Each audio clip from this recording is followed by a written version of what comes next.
Here's a question.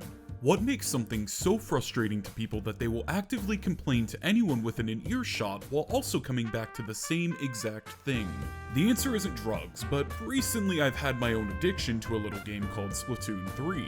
And I can go on and on about this game, heck there may even be a video in the works, hint, hint.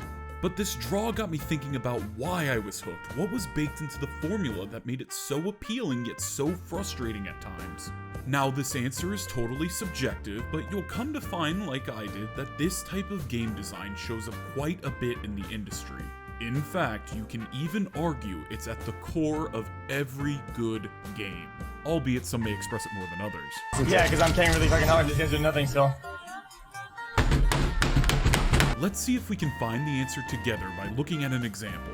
Since we were already talking about it for a bit, let's take Splatoon 3, specifically Turf War.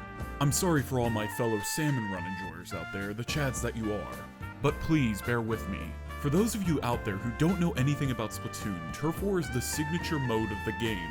You and 3 other players face off against another team of 4 with the simple goal of covering the most ground with your ink.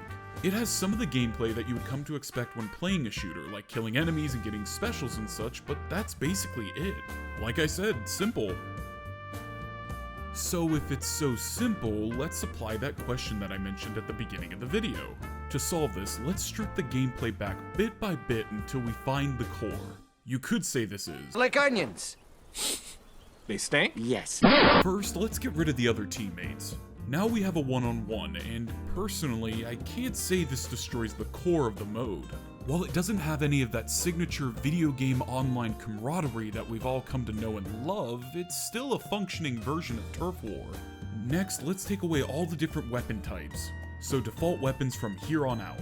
And to speed this process along, why don't we take away the specials as well, and even the splatting of enemies? We are definitely left with something less fun and a bit homogeneous, but again, we still have a functioning game. So let's take one more thing away, the ink covering mechanic. In this hypothetical, when you land ink on the ground, it's yours for good. The enemy can't take it away from you anymore, and you can't take away their spots either. So what you're left with is no conflict. Why interact with the other person when that gains no advantage anymore? There isn't a push, and there isn't a pull. No contest! Okay, so pushing and pulling in games seems pretty intuitive to understand, to the point that people don't really even think about it. It's like breathing air or getting Wawa. But do not confuse this mutual understanding with this being unimportant. Pushing and pulling, the act of player A creating conflict with player B in the gaming space, is what keeps us playing while also being so anger-inducing. In its most obvious form, it's trench warfare, and that's the exact reason Splatoon is such a good example to use to demonstrate push and pull. We break the middle ground, we lose the middle ground, they push to our base, we fight back, and all of this is happening while the timer is ticking down. It's just so. And as a side note, if you want to know what this looks like without a timer, may I point you to WoW's All-Track Valley, which I'll link a video for in the description.